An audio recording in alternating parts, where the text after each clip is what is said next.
Bonjour, bonsoir.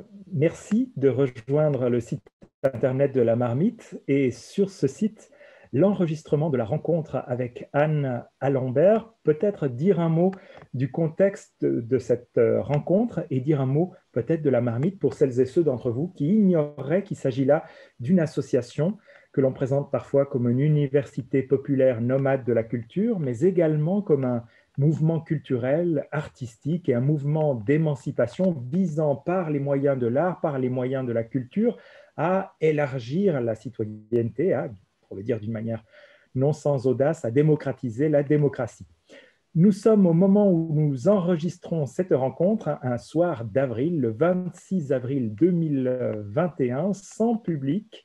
Et malheureusement, Anne Alembert, qui aurait dû rencontrer un groupe d'usagères et d'usagers des services sociaux de Lausanne à l'enseigne du groupe Henrietta Lacks de la Marmite sur le thème de l'expérimentation scientifique, n'a pas pu rencontrer ces personnes, la faute à la crise sanitaire qui sévit, que nous vivons depuis près d'une année. Nous sommes, je le répète, au printemps 2021. Merci malgré tout à Anne Alembert d'avoir accepté le principe de cette rencontre un peu particulière, enregistrée par les soins de Jonah Motour, notre responsable documentaliste, photographe de son état, anthropologue, grand cuisinier bolognais par ailleurs. La liste est si longue que je m'arrêterai avant son terme.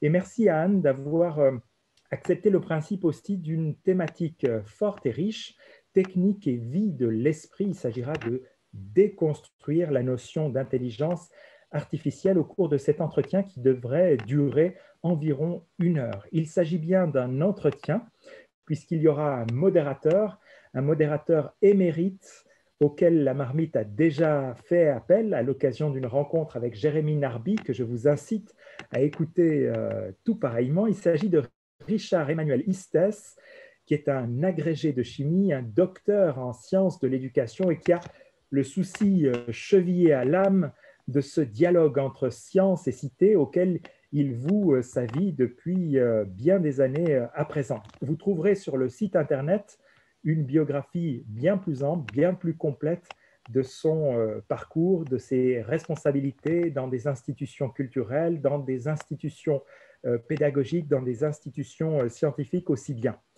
Et nous avons la chance, parce que ces soirées sont des moments de réflexivité, mais nous tenons à ce qu'ils soient culturels au sens le plus large, en intégrant une dimension artistique. Nous avons la chance de pouvoir jouir ce soir du concours d'un comédien, également acteur, qui a foulé les plateaux, foulé les planches de France, de Suisse, qui séduit beaucoup par un jeu d'une extrême rigueur, d'une extrême précision, tout en alliant à cette précision une fluidité, une vie, un alliage qui est évidemment très rare, dont vous ne vous rendrez peut-être pas totalement compte ce soir. Je vous invite donc à aller vérifier vous-même sur les plateaux dès que les plateaux de théâtre rouvriront ou devant les grands écrans dès que les salles de cinéma rouvriront. Il s'agit de Pierre Bandret. C'est quelqu'un qui est non seulement profondément engagé dans son art, mais lui aussi profondément engagé dans la cité. Je le remercie aussi de son lien à la Marmite, puisque ça n'est pas la première saison à laquelle il contribue. Merci donc à tous les trois. Merci également encore une fois à Jonah. Et je laisse Richard Emmanuel nous présenter plus amplement notre invité. Bonsoir. Vous l'avez remarqué, Mathieu, pas un jour ne se passe sans que l'on entende parler ou que l'on lise sur les villes intelligentes, la reconnaissance d'images, les vidéos deepfake, les voitures autonomes, les systèmes automatisés d'imagerie médicale et j'en passe. Tous ces sujets ont un point commun. Ils sont associés à ce que l'on nomme l'IA. Intelligence artificielle, l'expression est loin d'être neutre. En effet, est-il vraiment possible de conférer une intelligence à une machine, ou seulement certaines caractéristiques que l'on nomme intelligence dans le monde animal? Existe-t-il d'ailleurs même une définition complète et satisfaisante de l'idée d'intelligence? Et si oui, selon quels critères se mesure-t-elle? Et lorsque les courants dits cognitivistes ou computationnalistes ferment la boucle en prétendant expliciter l'intelligence biologique à l'aide de systèmes informatiques, ne risque-t-on pas de dévoyer complètement notre réflexion sur la nature profonde de la pensée, de la conscience, de l'esprit?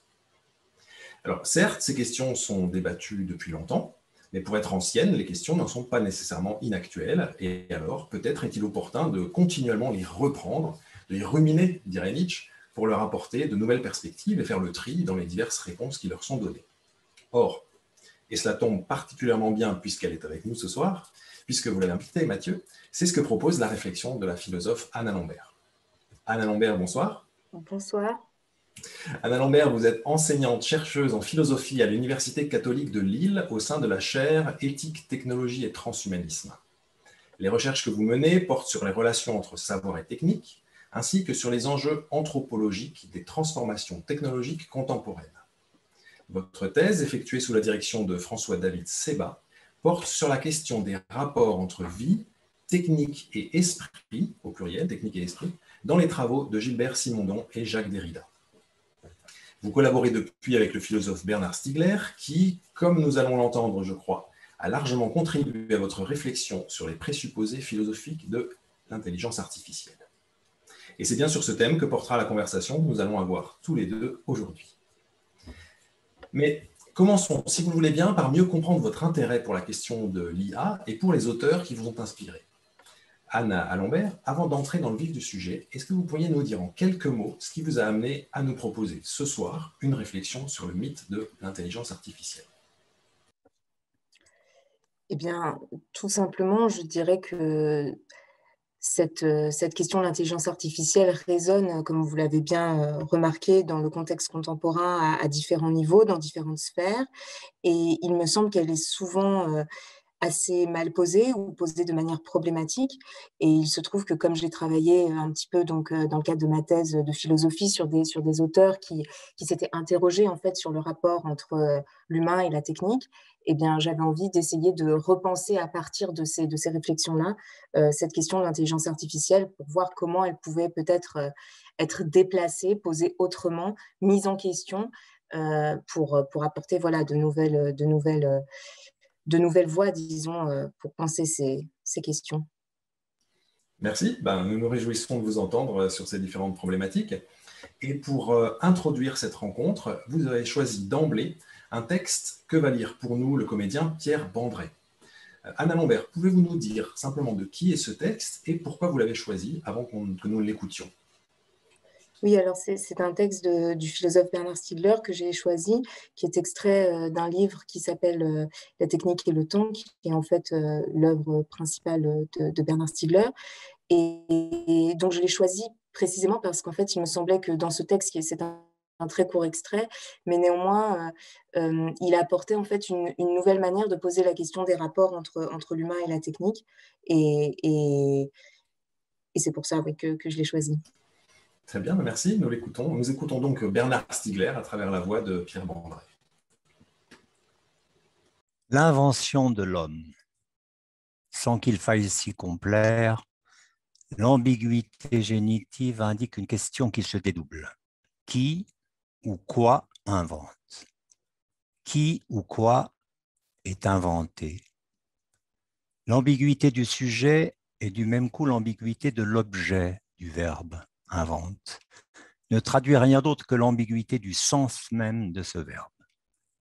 Le rapport liant le qui et le quoi est l'invention. Apparemment, le qui et le quoi se nomment respectivement l'homme, la technique. Pourtant, l'ambiguïté génitive impose au moins que l'on se demande « et si le qui était la technique et si le quoi était l'homme ?» Ou bien faut-il s'acheminer en deçà ou bien au-delà de toute différence entre un qui et un quoi? Pour rentrer dans ces questions, on s'attachera à l'étude du passage dans l'humain qui mène du zinjanthrope au néanthrope. Ce frayage, qui est celui de la corticalisation, s'effectue aussi dans la pierre, au cours de la lente évolution des techniques de taille des outils.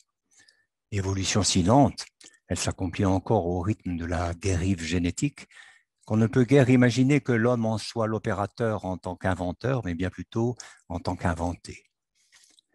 On doit d'abord se demander quel mirage du cortex s'éprouve comme frayage dans la dureté du silex, quelle plasticité de la matière grise répond à l'éclat de la matière minérale, Quel protostate du miroir se met ainsi en place? On doit ensuite se demander ce qu'implique, du point de vue de l'histoire générale de la vie, la clôture de l'évolution corticale de l'homme et donc la poursuite de l'évolution du vivant par d'autres moyens que la vie. Ce en quoi consiste l'histoire de la technique du galet éclaté à nos jours, histoire qui est aussi l'histoire de l'humanité. L'invention de l'homme, c'est la technique, comme objet aussi bien que comme sujet. La technique inventant l'homme, l'homme inventant la technique inventeuse aussi bien qu'inventée. Merci Pierre Bandré. Voilà une belle introduction pour ce sujet. Anna Lambert, après l'écoute de ce premier texte, et il y en aura un autre tout à l'heure, je vous donne la parole pour une première réflexion générale sur la thématique que vous avez choisi de traiter pour nous ce soir. Merci beaucoup. Oui, alors je vais reprendre un petit peu cette question de la coévolution, disons, de la technique et de l'humanité. Voilà, donc pour commencer, disons que depuis la fin des années 1950, comme vous le savez, les développements technologiques plutôt n'ont cessé de s'accélérer. Dans les années 1950, l'informatique, qui est donc un secteur à la fois scientifique, technique, industriel, n'était alors qu'à ses premiers balbutiements.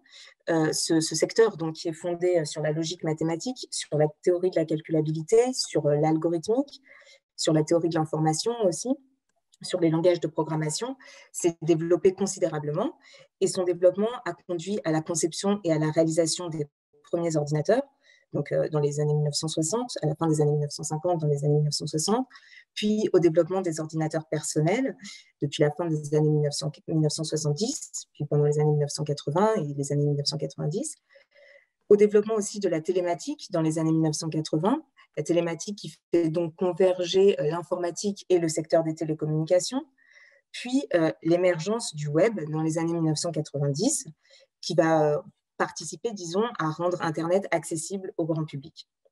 Ces évolutions vont se poursuivre dans les années 2000 à travers notamment donc, le développement des smartphones et des tablettes qui constituent les terminaux mobiles des applications et des réseaux sociaux qui équipent aujourd'hui une très grande partie des habitants de la planète. Donc, les innovations technologiques issues de l'informatique vont ainsi pénétrer intégralement toutes les sphères de la société, depuis les espaces les plus intimes des foyers, avec la multiplication des écrans, mais aussi des objets connectés, jusqu'aux espaces publics qui sont ceux des villes, avec les projets de Smart City notamment, que vous avez cités tout à l'heure. Ces évolutions, qui constituent un bouleversement sans précédent dans l'histoire de l'humanité, se sont accompagnées d'un certain nombre de discours qui, tout aussi différents soient-ils, reposent pour la plupart sur la notion d'intelligence artificielle. Donc, on va parler de ville intelligente, par exemple, pour désigner ces nouvelles infrastructures urbaines. On va parler de téléphone intelligent, de smartphone, pour désigner donc les ordinateurs de poche dont beaucoup d'entre nous sont désormais équipés. On va parler d'apprentissage automatique pour désigner des logiciels capables de traduire des langues, de reconnaître des images ou bien de générer des articles. On va parler de machine morale pour désigner des voitures automatiques susceptibles de fonctionner sans conducteur et de se diriger grâce à des algorithmes. En fait, on va qualifier d'intelligents, d'apprenants ou de moraux toutes sortes de dispositifs numériques sans pour autant vraiment prendre la peine de s'interroger sur le sens de ces termes. Or, en 1980 déjà, le philosophe et scientifique Georges Canguilhem avait souligné l'usage idéologique de ce qu'il appelait des expressions non pertinentes, comme celles de cerveau conscient, machine consciente, cerveau artificiel ou intelligence artificielle. Aujourd'hui, force est de constater que ces expressions ont pénétré le discours dominant et au point que dans un rapport de 2017, la CNIL, donc la Commission nationale informatique et liberté, avait désigné la notion d'intelligence artificielle comme le grand mythe de notre temps. Certains discours transhumanistes qui exploitent en fait cette mythologie de l'intelligence artificielle en viennent même à parler de machines spirituelles et à soutenir que les performances computationnelles des ordinateurs excéderont bientôt les performances de l'intelligence humaine, voire permettront aux machines de développer leur propre volonté, leur propre conscience ou leurs propres émotions. Mais dans le même temps, et de manière assez paradoxale, ce sont pourtant les consciences, les volontés et les émotions des individus qui semblent se voir menacés à travers la surexposition aux écrans ou l'usage addictif de certaines applications, dont les interfaces sont conçues pour capter les esprits des utilisateurs, selon des principes qui sont désormais bien connus, ceux de la captologie et de l'économie de l'attention, qui sont au cœur des modèles d'affaires de la Silicon Valley. Alors que les transhumanistes nous promettent des machines conscientes, intelligentes et pensantes, il semble que les dispositifs numériques fondés sur les algorithmes et sur la collecte massive de données, eux, pendant ce temps, tendent à détruire les ressources psychiques à partir desquelles se sont développées ce qu'on appelle justement traditionnellement la conscience, l'intelligence ou la pensée. Si bien qu'au lieu de se demander si une machine peut apprendre, réfléchir ou penser, il semble aussi aujourd'hui nécessaire de se demander comment ces dispositifs techniques qui nous entourent affectent et transforment nos capacités d'apprentissage, de réflexion et de pensée, ainsi que nos mémoires, nos attentions, nos imaginations. Or, si on souligne très souvent effectivement les progrès des technologies de l'information, de la communication ou de la computation, qui n'ont cessé de se perfectionner durant la seconde moitié du XXe siècle, par contre, on s'intéresse moins souvent en fait aux conséquences de ces transformations technologiques pour les humains justement et pour leur vie psychique et collective.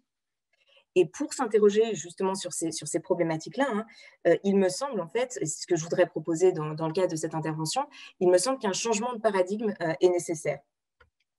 Traditionnellement, en fait, sans même nous en rendre compte, sans même y penser, nous posons les questions selon un paradigme analogique qui consiste en fait à considérer les individus humains d'une part et les machines d'autre part, et à comparer leurs performances respectives, en attribuant par exemple aux ordinateurs des propriétés traditionnellement attribuées aux humains, ou au contraire en assimilant l'esprit humain au fonctionnement d'un ordinateur. Mais du coup, en fait, ce qui disparaît dans cette manière de voir les choses, ce qui disparaît, ce qu'on ne voit pas, ce qui est invisibilisé, c'est en fait la relation, les interactions entre les humains et ces machines et ces techniques. Et c'est précisément là-dessus que je voudrais essayer de me focaliser, c'est-à-dire essayer, disons, de m'interroger ou de m'intéresser en tout cas aux interactions entre les humains et leurs prothèses techniques, d'étudier en fait la manière dont ces évolutions techniques transforment les capacités psychiques, les relations sociales, les organismes biologiques, bref, comment les artefacts matériels modifient en fait les corps et les esprits, la vie de l'esprit de manière générale au niveau individuel et au niveau collectif. D'accord, donc un grand nombre d'idées, merci déjà, sur lesquelles je crois nous pourrons revenir les unes après les autres, et notamment sur ce fameux paradigme organologique. Mais avant d'aborder cette question, j'aimerais vous entendre encore un peu plus sur cette expression d'intelligence artificielle qui semble vous déranger. Finalement, ne peut-on pas dire que les machines développent des caractéristiques proches de certains traits de la pensée que l'on associe à l'idée d'intelligence, et des caractéristiques qui surpassent même les potentialités des humains? Comme je l'ai mentionné tout à l'heure, des courants de pensée en sciences cognitives invoquent le fonctionnement de calculateurs pour modéliser la pensée biologique. Alors, pourquoi refuser aux machines ce terme d'intelligence? Et en quoi, comme vous le dites, l'expression empêche-t-elle de saisir le fonctionnement réel des machines algorithmiques? Plusieurs points peut-être. Tout d'abord, en fait, tout dépend d'une certaine manière, évidemment, comment on définit l'intelligence, bien sûr. Et si on s'accorde pour dire qu'on entend par intelligence, en fait, le calcul et notamment le calcul sur des quantités massives de données, on peut, par des algorithmes, donc par des enchaînements d'opérations logiques, disons, implémentés dans telle ou telle machine, on peut tout à fait, à partir de cette définition-là, parler d'intelligence artificielle pour désigner les processus qui sont à l'œuvre dans toutes sortes de dispositifs contemporains. Mais pour autant, est-ce que par intelligence, on n'entend pas d'habitude un petit peu quelque chose de plus, ou du moins, en tout cas dans la notion de pensée, est-ce qu'on n'entend pas beaucoup plus que cette simple notion de calcul, en fait? Et ça, c'est une différence effectivement c'est une distinction, disons, assez importante sur laquelle Georges Canguilhem, que j'ai mentionné rapidement tout à l'heure, insiste aussi beaucoup. La pensée n'est pas réductible au calcul ni au programme, dans la mesure où elle suppose toujours en fait une capacité d'invention, en quelque sorte, qui va permettre de désautomatiser les automatismes acquis, de dépasser, disons, les habitudes, de créer quelque chose de nouveau. Hein. Donc, une machine peut faire toutes sortes de calculs, elle ne va pas pour autant pouvoir inventer une théorie mathématique qui a pourtant rendu possible le développement de cette machine. Donc voilà, je pense que là, il y a effectivement soit une définition un petit peu restreinte de l'intelligence qui est sous-entendue implicitement, mais qui n'est pas forcément explicitée, soit un abus un petit peu d'un certain nombre de termes, notamment quand on parle de machines pensantes ou de machines spirituelles, où là, il est évident que l'esprit ou que la pensée ne peut pas se réduire à un simple processus calculatoire, disons. Quand bien même ce processus calculatoire serait bien plus complexe que tous les calculs qui peuvent être effectués par des humains. Parce qu'en fait, d'une certaine manière, toute technique, toute technologie suppose toujours de dépasser les performances humaines. Sinon, elle n'aurait même pas été développée. Je veux dire, on va pas, par exemple, on n'a pas développé des voitures qui avançaient moins vite que nos propres muscles. Vous voyez ce que je veux dire. Toute technologie sert toujours d'une certaine manière à nous augmenter. Mais le problème, c'est qu'en retour, elle génère un certain nombre de dangers, un certain nombre de problématiques qu'à mon avis, il faut être capable de pouvoir appréhender pour que ces technologies ne soient pas destructrices, tout simplement, ne deviennent pas destructrices. On y reviendra, je pense. Bon, de toute façon, quoi qu'il en soit, si je vous suis bien, et on a discuté un petit peu avant cet entretien, j'ai l'impression que ce que vous nous dites finalement, c'est qu'il est moins important de se demander si les machines peuvent être dotées d'intelligence que d'essayer de comprendre comment notre propre intelligence est transformée par les dispositifs techniques. On a un peu évoqué ensemble le test de Turing, etc. Je n'ai pas l'impression que c'est ce qui vous intéresse le plus. Finalement, ce qui vous intéresse, c'est probablement plus comment ces dispositifs techniques influencent notre pensée, notre intelligence, notre esprit. Alors, je voudrais quand même vous poser cette question. Est-ce que finalement, cette influence du technique sur le biologique, est-ce que c'est nouveau? Est-ce que ça date de l'informatique ou ça remonte à plus loin? Non, je pense que ça remonte à plus loin, effectivement, tout à fait. De toute façon, quand vous pratiquez, par exemple, n'importe quel type de sport, avec n'importe quel type d'outils, les outils, ou même quand vous apprenez à écrire, par exemple, évidemment, les outils que vous utilisez impliquent toutes sortes de techniques du corps qui vous transforment, en fait, qui transforment vos organismes. Donc, en ce sens-là, ce ne serait pas nouveau. Après, chaque stade d'évolution technique est spécifique, est différent. Et le stade que nous vivons aujourd'hui, à mon avis, est très, très différent, notamment parce qu'il y a le numérique, en fait, en soi, ne veut pas dire grand-chose, puisqu'il y a évidemment toutes sortes de technologies différentes qui sont numériques. Mais disons que donc, il y a une sorte de convergence entre une forme d'automatisation de toutes sortes de processus et qui n'est pas forcément évidente à comprendre au premier abord, beaucoup moins facile à comprendre que la manière dont, par exemple, l'apprentissage de l'écriture va impliquer les facultés visuelles, les facultés auditives, les facultés motrices aussi de la main. Bon, voilà. Donc, je crois que là, il y a aussi une seconde différence peut-être, c'est que les machines que nous utilisons aujourd'hui, enfin, ou alors qui nous utilisent, enfin, en tout cas dans le milieu technique dans lequel nous vivons, repose aussi sur toutes sortes de machines qui calculent très très vite. Donc il y a une extériorisation en quelque sorte de la fonction du calcul qui n'était pas du tout la même auparavant. Donc en ce sens, je pense que ce qui est très important de voir, et Georges Canguilhem, que je citais tout à l'heure, le disait déjà, les organes artificiels influencent toujours en retour les organes naturels ou biologiques, disons. Mais ce qui est très important de voir, c'est comment s'effectue, disons, cette interaction entre organismes biologiques, entre organismes psychosomatiques et organes techniques et organisations sociales aux différentes époques de l'histoire. Justement, en fait, ma question avait un peu cette optique-là. J'avais envie de vous lancer un petit peu sur un auteur, je crois, qui vous a inspiré, en l'occurrence André Leroi-Gourhan. Est-ce que lui n'a pas déjà abordé cette question depuis assez longtemps? Oui, complètement.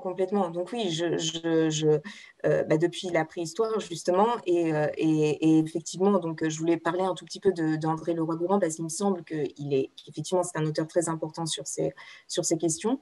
Alors notamment André Leroi-Gourhan a écrit évidemment plusieurs livres, c'est un paléoanthropologue, et il a abordé notamment ces questions dans un livre qui s'appelle « Le geste et la parole ». Donc, vous voyez les deux tomes ici à l'écran. Et en fait, André Leroi-Gourhan s'est intéressé donc, justement à cette coévolution entre les organismes vivants humains et leurs organes techniques, parce qu'il s'intéressait tout simplement en fait, au processus de l'hominisation.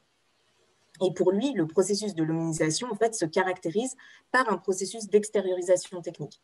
Donc, en fait, qu'est-ce que Leroi-Gourhan veut dire par là? Tout simplement, il veut dire par là que l'espèce humaine ne se caractérise pas par son intelligence, son âme, son esprit, ni par la taille de son volume cérébral, hein, contrairement à ce qu'on pouvait croire à l'époque. Hein, il écrit ce livre en 1964. Mais l'espèce humaine se caractérise d'abord par la bipédie, c'est-à-dire en fait par sa capacité, la capacité en fait, des organismes vivants humains à se tenir debout, hein, et à se déplacer sur leurs deux pieds. Et cette bipédie, donc Leroi-Gourhan explique que cette bipédie a une conséquence immédiate. C'est-à-dire que les membres antérieurs, donc les bras, qui chez les autres mammifères servaient à la locomotion, hein, c'est-à-dire que les mammifères quadrupèdes ont besoin de leurs 4 membres pour se déplacer, eh bien, les bras vont se voir libérés pour d'autres fonctions, hein, puisque l'homme se tient debout, hein, sur ses 2 pieds, donc les bras vont pouvoir être assignés, disons, vont se voir assigner d'autres fonctions, notamment la fonction de la préhension, c'est-à-dire qu'avec ses bras, l'homme va pouvoir attraper toutes sortes de choses dans son environnement. Du coup, hein, du même coup, tout simplement, sa bouche va se voir libérée pour la fonction du langage, de la parole, puisque sa bouche ne sera plus assignée à la fonction de préhension. Hein, l'homme bipède, disons, n'aura plus besoin de sa bouche pour attraper des choses dans l'environnement. Donc, sa bouche va se voir libérée, de même que ses bras s'étaient vus libérés, hein, sa bouche va se voir libérée pour la fonction de la parole et du langage. Autrement dit, donc l'homme qui est un bipède n'a plus besoin de ses bras pour marcher, il peut donc les utiliser pour attraper, pour fabriquer toutes sortes de choses dans l'environnement. Il n'a plus besoin de sa bouche pour attraper, il peut donc l'utiliser pour parler. La technique et le langage donc apparaissent en même temps pour cette raison-là, hein, et sont donc intrinsèquement liés. C'est ce que montre Leroi-Gourhan. Hein, c'est dans le premier tome qui s'appelle donc Technique et langage. Donc pour Leroi-Gourhan, autrement dit, hein, ce n'est pas un homme doté d'intelligence ou doté d'esprit ou bien doté d'un important volume cérébral qui aurait un jour décidé de fabriquer tel outil en vue de telle fin. Hein, ce n'est pas comme ça que ça s'est passé. Hein.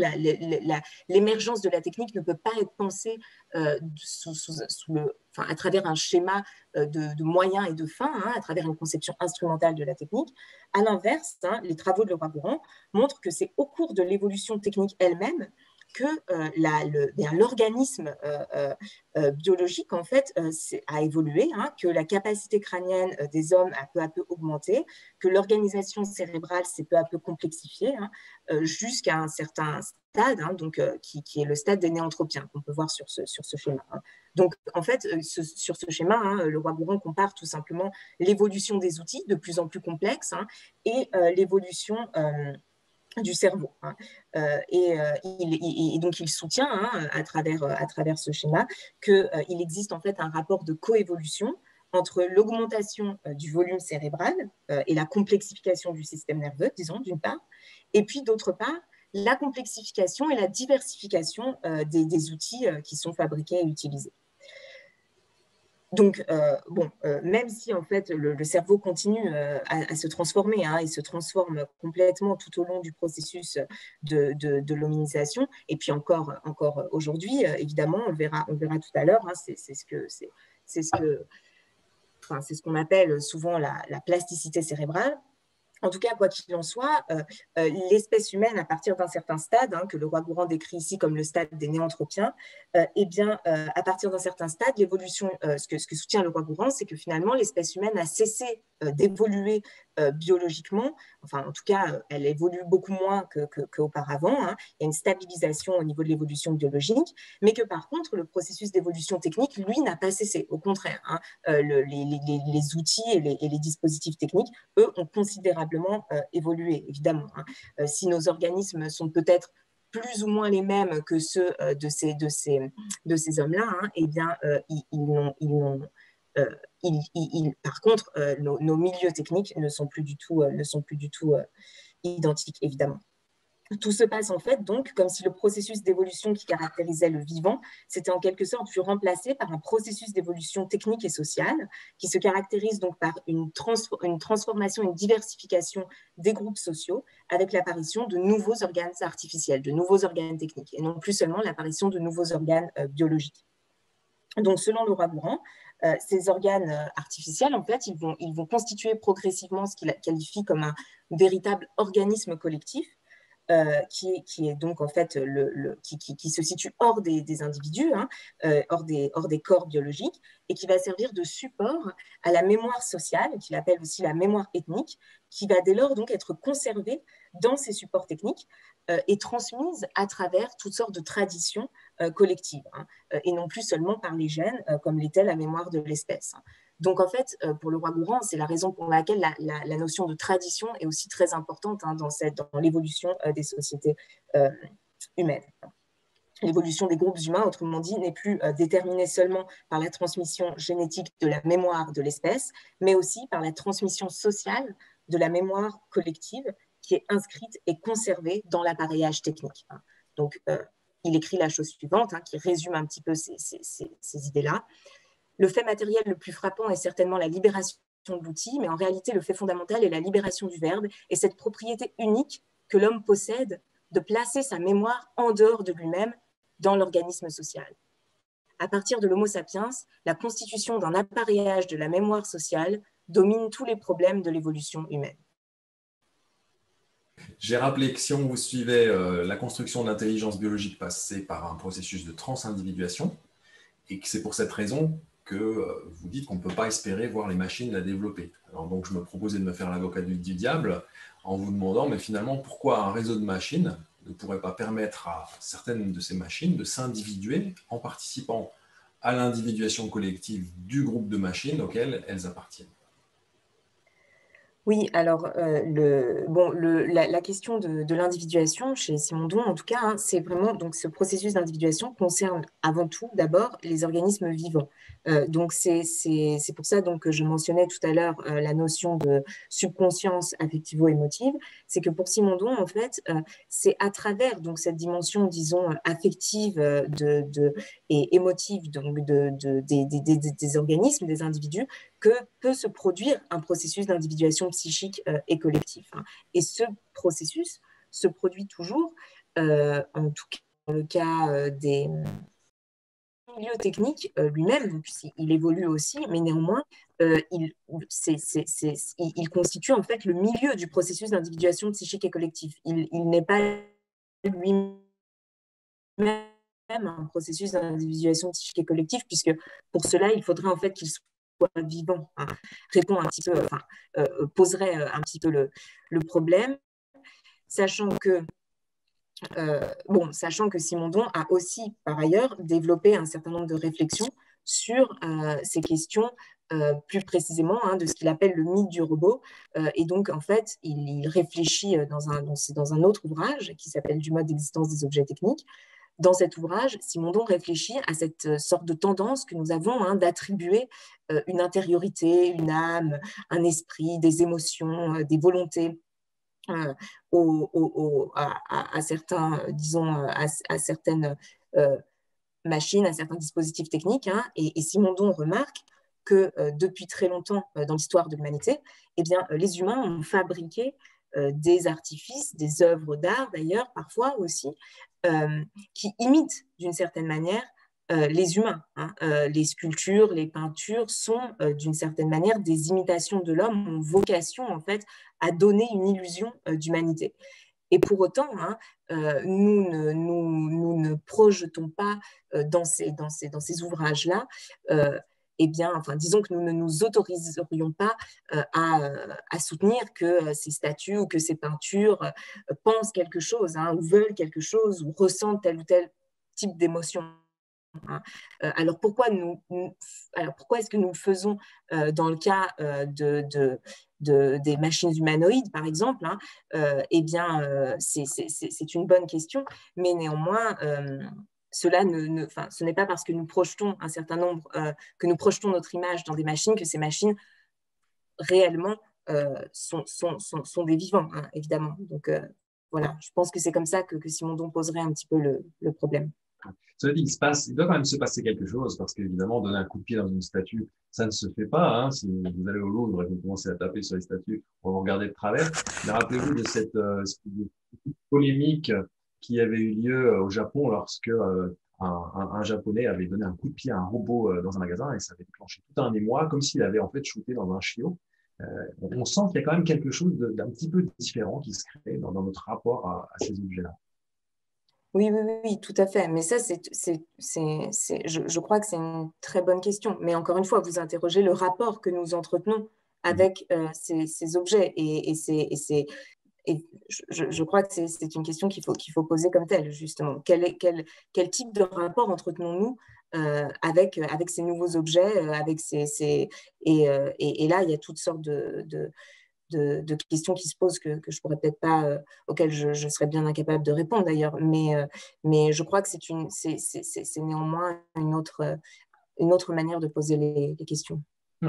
Alors, on va arriver à un troisième auteur, hein, parce que finalement, au début de cet échange, vous nous avez proposé un texte de Bernard Stiegler, et puis dès l'introduction, vous avez évoqué la nécessité de passer d'un paradigme analogique à un paradigme organologique. Et j'ai cru comprendre que cette idée avait émergé chez lui par la combinaison des deux points de vue que vous venez de nous décrire, celui de Leroi-Gourhan, celui de Simondon. Est-ce que vous pouvez nous dire un peu plus sur la contribution particulière de Bernard Stiegler? Oui, alors, déjà, effectivement, moi, c'est à travers les textes de Bernard Stiegler aussi que j'ai rencontré ces auteurs que sont Leroi-Gourhan et Simondon. Et je crois effectivement que ces deux auteurs qui ont eu une grande importance pour Bernard Stiegler, notamment précisément à partir de ces deux questions qui sont celles donc, de l'extériorisation de la mémoire posée par Leroi-Gourhan, ou de l'extériorisation technique posée par Leroi-Gourhan, et puis de l'individuation psychique et collective telle qu'elle est posée par Gilbert Simondon. Concernant, disons, les travaux de Bernard Stiegler plus précisément sur ces questions, Bernard Stiegler va insister, bien sûr, sur, sur ce processus d'individuation psychique et collective qui est décrit par Simondon, dans la mesure où, en fait, dans ces textes, Bernard Stiegler soutient que l'appareil psychique n'est pas seulement situé dans le cerveau des individus, mais dans la société. C'est-à-dire que en fait, ce qu'on appelle encore une fois le psychisme ou l'esprit se situe entre les cerveaux des différents individus qui s'individuent collectivement, selon le processus d'individuation psychique et collective qu'avait décrit Gilbert Simondon. Donc, je lis une petite citation qui permet d'illustrer cette idée, une citation donc, de Bernard Stiegler dans un livre qui s'appelle dans un texte qui s'appelle Pharmacologie de l'épistémé numérique, qui est publié dans un livre qui s'appelle, lui, Digital Studies, Organologie des savoirs et technologie de la connaissance. Donc, dans ce texte, Bernard Stiegler écrit la chose suivante. L'appareil psychique, qui prend sans doute racine dans le cerveau mais ne s'y réduit pas, passe par un appareil symbolique qui n'est pas seulement situé dans le cerveau, mais dans la société, c'est-à-dire dans les autres cerveaux avec lesquels ce cerveau est en relation. Ces relations entre cerveaux formant un milieu associé et dialogique au sein duquel se configurent les appareils psychiques. Néanmoins, ce que ajoute Bernard Stiegler, qui s'inspire donc aussi de André Leroi-Gourhan, c'est que cette relation en fait, entre les différents cerveaux, entre les différents individus, elle n'a pas lieu dans un milieu éthéré, elle est rendue possible grâce aux organes artificiels ou aux supports techniques qui permettent justement l'extériorisation, la publication, le partage des significations transindividuelles. Entre ces cerveaux, écrit-il, cela veut dire dans ou sur les supports de mémoire artificielle qui conditionnent toute forme de vie technique. Donc, ce que Bernard Stiegler appelle en fait la vie de l'esprit s'effectue donc à travers des relations entre cerveaux qui supposent elles-mêmes le partage d'un ensemble de symboles qui sont eux-mêmes toujours inscrits dans des supports techniques, artefactuels ou artificiels, qui sont en fait essentiels à la transmission, à la transformation aussi des contenus symboliques. Pas de contenu symbolique sans support technique. Donc, en fait, l'individuation psychique et collective est toujours médiée par un ensemble de supports mnémotechniques, à partir desquels les individus vont intérioriser les significations qui ont été extériorisées par d'autres individus avant eux, et à travers lesquels ils vont extérioriser de nouvelles significations à partir de leurs interprétations, en participant ainsi, en fait, à l'évolution du circuit de transindividuation que constitue tout type de savoir. À travers, en fait, le processus d'apprentissage ou d'acquisition d'un savoir, va se produire une reconfiguration de l'organe cérébral, c'est-à-dire que les circuits synaptiques vont se réorganiser, certaines connexions neuronales vont être renforcées et déployées, l'organisation du cerveau va se transformer en fonction de la pratique des différents supports mnémotechniques.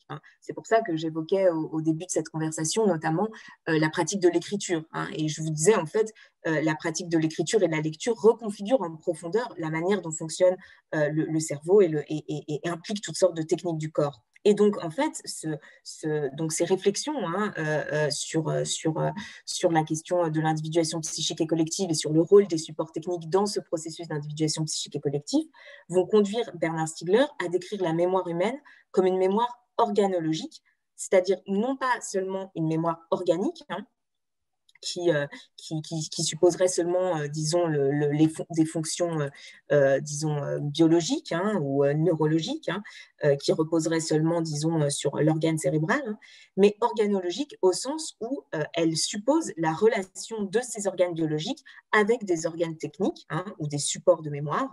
Donc, ils peuvent être toutes sortes de supports, des peintures, des parchemins, des livres, les écrans, les tablettes, les smartphones, etc. Et cette relation entre organes biologiques et organes techniques, elle s'effectue toujours au sein d'organisations sociales, de familles, écoles, différents types de collectifs, des communautés de professionnels, des communautés d'amateurs, des groupes politiques, etc. Et donc, en fait, c'est cette relation entre organismes psychosomatiques, organes artificiels et organisation sociale que Bernard Stiegler va décrire sous le nom d'organologie. Et c'est en ce sens-là qu'il parle d'une mémoire organologique. Il écrit donc la chose suivante: il faut distinguer de la mémoire vivante organique la mémoire vivante organologique. Cette mémoire organologique est l'intériorisation d'une tracéologie constituée de supports de mémoire hypomnésique. C'est-à-dire, en fait, tout simplement, que la mémoire humaine dépend toujours de supports techniques hypomnésiques. Bon, et du coup, c'est ce que j'évoquais aussi tout à l'heure, c'est ce qui la rend toujours aussi fragile et précaire, en quelque sorte. Puisque si cette mémoire a besoin de supports techniques pour pouvoir s'exercer, se renforcer, s'augmenter, comme vous le disiez tout à l'heure, néanmoins, du coup, elle est dépendante de ces supports qui sont eux-mêmes ambivalents, en fait. Ils peuvent tout aussi bien augmenter les capacités des humains, des vivants, que les détruire, ces capacités de mémorisation, de réflexion ou d'attention. Donc cette thèse, qui est donc aussi bien sûr la thèse de Bernard Stiegler, elle est néanmoins, elle n'est pas nouvelle, puisque c'était la thèse aussi, enfin plus ou moins la thèse, disons en tout cas cette question était évoquée par Platon dans un livre qui s'appelle Le Phèdre, qui a été aussi beaucoup commenté par le philosophe Jacques Derrida. Et donc dans ce livre, en fait, Platon développait une réflexion sur la question de l'écriture. Et il insistait en fait sur le caractère à la fois auxiliaire de l'écriture et en même temps son caractère aussi dangereux pour la mémoire. Il rappelait, donc Platon rappelait à la fin du livre, le mythe égyptien de l'invention de l'écriture, selon lequel le dieu Thoth, qui est donc l'inventeur de l'écriture, aurait présenté son invention à Tammuz, donc qui était le roi des Égyptiens, et aurait vanté en fait tous les mérites de cette nouvelle technique de l'écriture en disant qu'elle allait permettre de soulager la mémoire, de conserver toutes sortes de connaissances et de conserver notamment beaucoup plus de connaissances que les simples cerveaux humains. Et Tammuz, donc le roi des Égyptiens, lui rappelle qu'une fois que ces connaissances auront été extériorisées dans des supports écrits, eh bien, le problème, c'est que précisément, les individus vivants ne feront plus l'effort d'exercer leur mémoire, en fait. Ils se reposeront sur les traces extériorisées, ils répéteront bêtement, en quelque sorte, tous les contenus qui auront été stockés dans des supports matériels, au lieu de faire l'effort de les retenir par eux-mêmes, et donc de les retenir par eux-mêmes, donc en fait de les interpréter, de les transformer, de les individuer, justement. Donc en fait, le remède que Thoth croyait avoir trouvé pour la mémoire va se révéler aussi en même temps un poison. Autrement dit, si l'écriture permet de stocker de grandes quantités de connaissances, eh bien, du même coup, elle risque aussi, cette technique de l'écriture, elle risque d'empêcher les individus de penser par eux-mêmes et d'interpréter les connaissances, justement, et donc de produire de nouvelles connaissances à partir des anciennes. C'est ça l'enjeu. Et c'est pour cette raison que l'écriture va être décrite comme un pharmakon par Platon, et que donc pharmakon étant le terme grec qui signifie à la fois le poison et le remède, et qui sera repris du coup par Bernard Stiegler par la suite pour en fait désigner tout type de technique, disons, voilà, qui sera élargi ce terme. Ouais. Alors, vous nous avez vraiment bien montré comment, effectivement, Bernard Stiegler combinait les idées de Leroi-Gourhan et de Simondon. Et je continue à m'étonner du fait que, comme Simondon, on parle ici de mémoire. Là, vous parlez de mémoire organologique, pas de pensée, encore moins d'intelligence. Alors, il y a peut-être quelque chose d'intéressant à creuser ici. Bon, cette mémoire organologique, elle est assurément augmentée par le système informatique, bien plus que par les livres, au point qu'elle risque donc, comme vous l'avez dit, plus encore que les livres, de nous faire perdre nos capacités de mémorisation biologique. D'un autre côté, l'expérience montre que pour ce qui concerne le livre, les craintes du Camus sont plutôt infondées. Alors, selon vous, qu'en est-il des nouvelles technologies dont la puissance est telle qu'on arrive à qualifier ces propriétés d'intelligence artificielle? Est-ce que vous pensez qu'elles nous amènent à penser mieux ou à ne plus penser du tout, à dépenser, dans les deux sens du terme peut-être? Est-ce que parce que justement on parle plus de mémoire et d'intelligence, il y a quelque chose qui a changé? Est-ce que, autrement dit, l'acronyme IA ne pourrait pas désigner à la fois l'intelligence artificielle des machines et l'intelligence augmentée des humains? Ou bien est-ce que les risques identifiés par Camus doivent être cette fois beaucoup plus au sérieux? Oui, alors, bon, il y a beaucoup de questions. Peut-être simplement, avant de poursuivre sur cette question des nouvelles technologies plus spécifiquement, je crois que sur cette question de la mémoire, bon, la mémoire, en fait, c'est la pensée, c'est la conscience. Ce que montre justement, bon, enfin, je ne vais peut-être pas rentrer dans cette question, mais il n'y a pas de conscience sans mémoire. On ne peut pas avoir conscience de quelque chose si le présent n'apporte pas du nouveau par rapport au passé. Donc la mémoire, en fait, c'est le cœur de toutes ces questions, je crois. Et voilà, et ce sur quoi Simondon insiste beaucoup, lui, sur cette question de la mémoire, c'est de bien différencier à chaque fois le processus de stockage d'informations dans toutes sortes de dispositifs matériels et la mémoire telle qu'elle est pratiquée, disons, ou exercée par un vivant, qui ne stocke pas des informations quelque part, mais qui, en fait, à chaque fois, interprète le donné, ce qui lui arrive, à travers les filtres de ce qui lui est arrivé auparavant. Et c'est aussi une idée qu'on retrouve dans la pensée de Bernard Stiegler à travers les notions de rétention et de protention que je ne vais pas développer ici, mais il s'agit simplement de comprendre que ma mémoire, en fait, et Henri Bergson le disait aussi déjà d'une certaine manière, je porte toujours tout mon passé avec moi d'une certaine manière, et je perçois le présent, ce qui m'arrive, en fonction de ce que j'ai perçu par le passé. Sinon, je ne pourrais même pas reconnaître quelqu'un que j'ai vu hier, par exemple, c'est évident.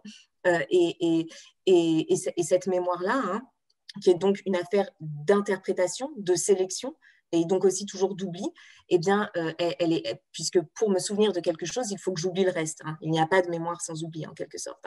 Donc, la mémoire est toujours une question de sélection et d'interprétation, et elle n'a donc rien à voir avec la mémoire au sens des mémoires, au sens des documents dans lesquels on stocke toutes sortes d'informations, de connaissances, ou de la mémoire de telle ou telle machine, par exemple. Voilà, donc c'est là encore, on retrouve un terme qu'on utilise dans des cas tout à fait différents pour désigner des choses qui n'ont rien à voir. Et c'est pour ça, c'est un petit peu la même question que je me pose avec la notion d'intelligence qu'on a évoquée au début. C'est qu'on peut utiliser ces termes, pourquoi pas, mais il faut vraiment prendre soin avant, peut-être, de bien les définir pour éviter de tout confondre. Et effectivement, dans le cas en fait des technologies numériques contemporaines, disons, cette question de l'extériorisation de la mémoire, de l'extériorisation des connaissances et disons l'ambivalence que peuvent avoir les supports techniques dans ce domaine, je crois qu'elle est fondamentale. Alors voilà, ce que je voulais simplement dire, c'est que les réflexions en fait qu'avait Platon, à l'époque, hein, quand il réfléchit, enfin, quand il expose en tout cas cette questionnement sur la technique de l'écriture, hein, on peut les retrouver, on peut les réactiver en quelque sorte, hein, ces questions, dans le contexte technologique actuel assez facilement, hein, puisqu'il est assez évident aujourd'hui, hein, le caractère ambivalent, disons, des technologies numériques est apparu de manière assez évidente, hein, alors que, par exemple, une plateforme contributive comme Wikipédia va permettre toutes sortes de choses, toutes sortes de partage de connaissances, toutes sortes de nouveaux types d'accès à la connaissance, va permettre en fait non seulement en fait à des individus d'accéder à toutes sortes de savoirs, mais aussi et surtout va permettre en fait à chacun de contribuer à la construction d'un savoir commun en quelque sorte, hein. Et bien donc une plateforme comme Wikipédia illustrerait d'une certaine manière, hein, le côté curatif ou positif, hein, du pharmacone. À l'inverse, hein, eh bien, des réseaux sociaux comme Twitter ou Facebook ou des applications de jeux en ligne, hein, eux vont tendre à avoir des effets addictifs, hein, qui vont produire une dissémination de l'attention et qui vont parfois détruire des capacités de concentration, des capacités de réflexion, en sollicitant notamment les pulsions des utilisateurs, hein, et donc ce type de dispositif, eux, semblent, disons, pouvoir illustrer le côté plutôt toxique ou dangereux du pharmacone, hein, des technologies numériques ici, hein, au point d'inquiéter un certain nombre de professionnels, hein, pour qui ces dispositifs posent un certain nombre de questions en termes de santé, hein, santé mentale comme santé physique. Bon, et puis de nombreux chercheurs, hein, ont aujourd'hui thématisé un petit peu ces questions et s'interrogent en fait justement, hein, sur ces effets des médias numériques sur les capacités psychiques, attentionnelles et mémorielles des individus, hein.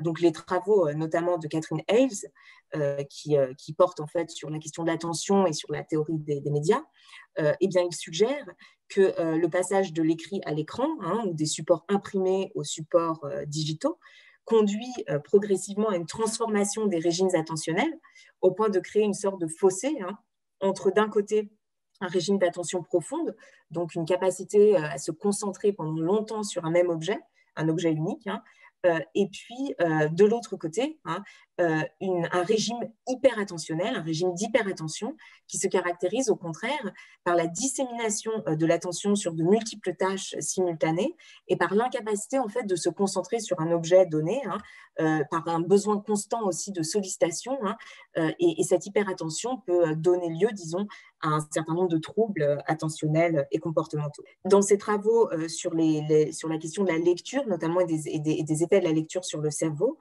Marianne Wolf, donc, qui est une enseignante, aussi une chercheuse en neurosciences et en littérature, elle s'inquiète quant à elle de la destructivité potentielle des supports numériques pour les cerveaux et les pensées des nouvelles générations.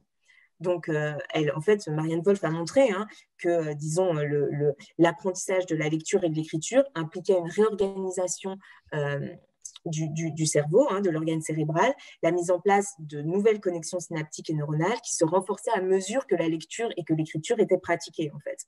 Mais cette organisation-là, hein, peut tout à fait disparaître, notamment avec la disparition du médium livresque, hein, si le cerveau n'est plus exercé, par exemple, hein. Et c'est ce qui va conduire Marianne Wolf à supposer que les nouvelles générations qui lisent et qui écrivent de moins en moins et qui sont de plus en plus soumises à un phénomène de surcharge informationnelle, hein, et à toutes sortes de sollicitations, risquent de perdre certains des acquis en fait de cet apprentissage de la lecture, hein, qui avait rendu possible toutes sortes de capacités cognitives ou mentales qui vont bien au-delà de la simple capacité à déchiffrer un texte, hein. Par exemple, Marianne Wolf montre que dans le cadre de l'apprentissage de la lecture se développent toutes sortes de capacités de concentration, de réflexion, de déduction, d'association d'idées, d'imagination, d'empathie, etc., hein. Apprendre à lire, ce n'est pas seulement apprendre à déchiffrer un message écrit, c'est bien plus que cela. Donc en fait, pour ces auteurs, hein, il ne s'agit pas du tout de s'opposer au développement des nouvelles technologies de l'information et de la communication ou des nouvelles technologies numériques, hein, au contraire. Mais par contre, il s'agit de s'interroger sur la manière dont ces nouveaux médias affectent les processus d'individuation psychique et collectif, ce qui suppose en fait de reconnaître le rôle constitutif de ces supports techniques dans les activités de pensée. Et du coup, ce qu'on appelle la pensée ne va plus pouvoir être considérée comme une pure activité mentale qui aurait lieu dans les esprits des individus, ou bien comme une pure activité neuronale qui se déroulerait simplement dans leur cerveau, et que l'on pourrait ensuite formaliser et implémenter dans un ordinateur, ou bien télécharger dans un support électronique et conserver après la mort biologique des individus, comme le revendiquent un certain nombre de startups. Enfin, elles ne sont pas très nombreuses, je crois, mais néanmoins, ce type de réflexion génère aussi des projets industriels. C'est important quand même de le noter. Mais au contraire, en fait, c'est en extériorisant leurs pensées dans des supports matériels que les individus et les groupes vont en fait simplement survivre à leur disparition biologique. C'est en s'extériorisant dans les supports matériels, en laissant des traces en fait, qu'ils vont devenir immortels. Ils vont laisser des traces qui vont être transmises de génération en génération et qui vont constituer en fait la mémoire collective qui s'inscrit toujours dans toutes sortes de supports mnémotechniques. Qu'il s'agisse donc donc tous ces supports, qu'il s'agisse des silex taillés ou des smartphones, qu'il s'agisse en fait des premières peintures ou des émoticônes actuels, qu'il s'agisse de l'écriture alphabétique, de l'imprimerie, de la presse écrite, du cinéma, des médias audiovisuels ou des technologies numériques contemporaines. À chaque fois, en fait, tous ces supports techniques sont des supports de mémoire à travers lesquels les significations se transmettent de génération en génération et permettent, en fait, doivent donner lieu, en tout cas, à des processus d'individuation psychique et collective. Donc, en ce sens-là, la question qui semble se poser aujourd'hui, ce serait moins de savoir si les machines peuvent sentir ou penser, mais plutôt de se demander comment faire en sorte que ces technologies numériques qui nous entourent et dont on ne peut quasiment aujourd'hui plus se passer, en particulier dans le contexte actuel, comment faire en sorte que ces technologies numériques puissent devenir des supports d'individuation psychique et collectif et non pas des instruments, disons, de contrôle ou de désindividuation, justement. Anne Lambert, nous arrivons, merci déjà beaucoup pour ces idées, nous arrivons au terme tout gentiment de cette discussion.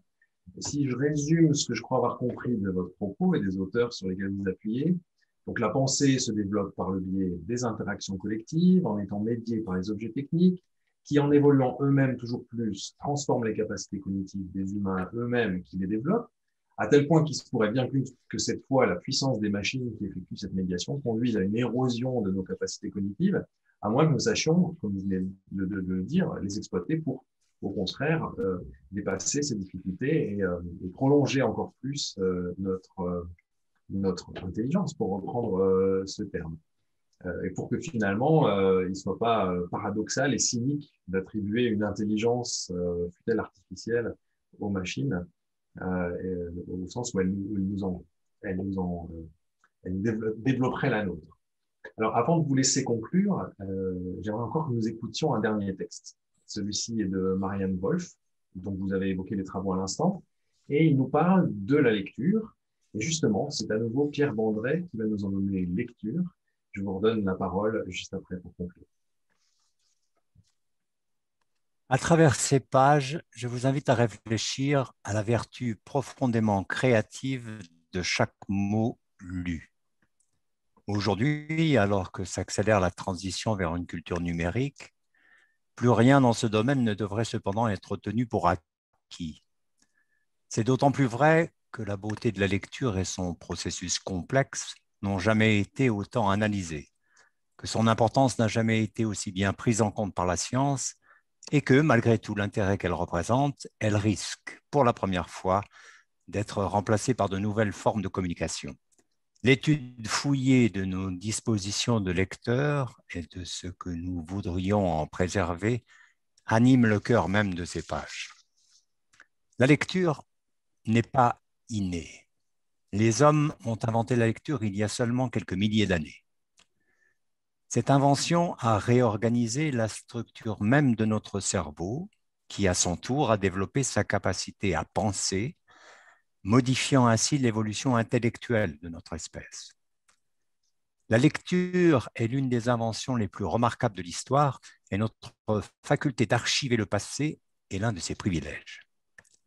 C'est grâce seulement à l'extraordinaire possibilité du cerveau humain à établir de nouvelles connexions parmi les structures existantes que les inventions de nos ancêtres ont pu voir le jour.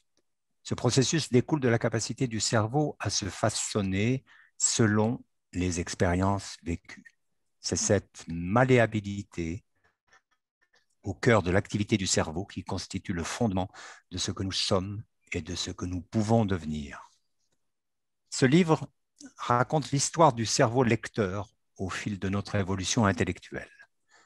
Cette histoire se déroule sous nos yeux et s'inscrit au bout de nos doigts. Durant les prochaines décennies, notre capacité à communiquer évoluera, puisque de nouvelles connexions cérébrales amèneront notre intelligence à se développer de différentes façons. Prendre conscience de ce que la lecture demande au cerveau et mesurer la contribution de ce dernier dans notre manière de penser, de ressentir, de déduire et de comprendre les autres est particulièrement important de nos jours, au moment où notre cerveau lecteur bascule peu à peu vers un cerveau numérique. En comprenant la façon dont la lecture a évolué au cours de l'histoire, en analysant son apprentissage par l'enfant et la manière dont elle remodèle la structure biologique du cerveau, nous pouvons faire toute la lumière sur l'extraordinaire complexité de notre espèce capable de lire et mettre ainsi en exergue l'évolution de l'intelligence humaine ainsi que les choix qui pourraient s'imposer à l'avenir. L'accélération des changements déjà vécus par nos enfants aura-t-elle des effets qui affecteront radicalement la qualité de leur attention, elle-même leur permettant de transformer un mot en une pensée et une pensée en un monde de possibilités? L'aptitude de cette nouvelle génération à faire des déductions, à éprouver de la joie ou de la tristesse et à trouver la sagesse dans le langage écrit et oral s'en trouvera-t-elle radicalement altérée? Leur relation avec la langue sera-t-elle drastiquement modifiée? Cette génération sera-t-elle tellement habituée à un accès immédiat à l'information que le potentiel d'attention, de déduction et de réflexion du cerveau lecteur s'en trouvera moins développé? Et quelles seront ces générations futures? Alors que plus d'1 milliard de personnes ont accès au plus grand nombre d'informations jamais réunies et toujours plus nombreuses, nous devons concentrer nos capacités d'analyse sur des questions concernant la responsabilité de la société quant à la transmission des connaissances. Finalement, les questions posées par Socrate à la jeunesse athénienne nous concernent également. L'information brute donnera-t-elle lieu à des connaissances illusoires et entravera-t-elle les processus de réflexion plus critiques, difficiles et chronophages, menant à la connaissance même?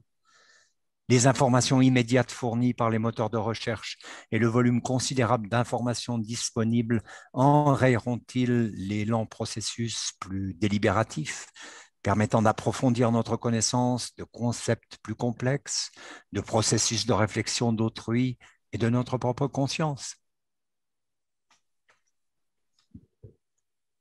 Anne Lambert, nous arrivons tout au bout de cet échange. En quoi ce texte illustre-t-il, selon vous, les discussions que nous avons eues jusqu'ici et surtout, que vous permet-il de conclure?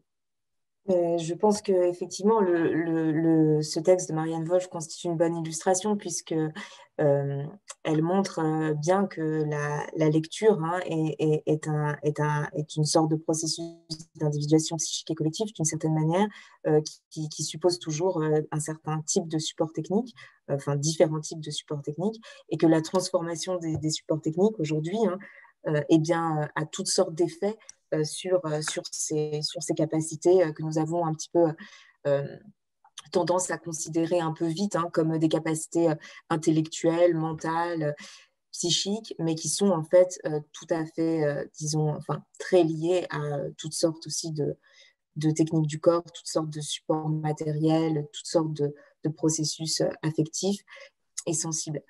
Voilà, donc je crois qu'en ce sens-là, c'est un texte qui donne vraiment un bon exemple de cette perspective organologique que j'essayais d'évoquer au début, qui est aussi au cœur des travaux de Bernard Stiegler, qui consiste à étudier les interactions, les relations entre les organismes vivants, leurs organes techniques et les organisations sociales. Et je pense que cette perspective, effectivement, est essentielle pour comprendre de quoi, enfin, les risques de ces nouveaux dispositifs d'intelligence artificielle qui tendent à se développer à une vitesse croissante et qui menacent peut-être aussi ce qui fait une richesse des sociétés. Absolument. Peut-être nos auditrices et auditeurs avaient-ils imaginé, en abordant cette soirée, en apprendre davantage sur les machines et leur pseudo-intelligence. Je crois surtout qu'on en aura appris beaucoup plus sur nous-mêmes, ce qui est finalement encore beaucoup plus intéressant. Merci Anna Lambert pour ces éclairages passionnants. Merci à la Marmite de les avoir accueillis. Mathieu Mendini, je vous redonne la parole pour le mot de la fin. Merci infiniment pour cette rencontre tout à fait dense et qui porte sur des enjeux multiples, des enjeux citoyens, des enjeux moraux. Il est question de notre liberté dans le propos de cette rencontre. Merci aussi pour ces enjeux, je crois, esthétiques et profondément anthropologiques qui ont été agités par des questions d'une grande qualité de la part de Richard Emmanuel, et puis des réponses très développées de votre part, Anna Lambert. Merci infiniment aussi pour le choix de ces textes. Merci à Pierre Bandret pour son timbre, l'architecture de sa lecture qui donne une vague idée de son jeu tout à fait dessiné dont je parlais en introduction de la soirée. J'aimerais remercier par-delà Jonah Motour, également Émilie Derian, notre responsable de la communication à la Marmite, Catherine Kello et Liliane Schneider, qui sont les responsables de la programmation des intellectuels invités par notre association.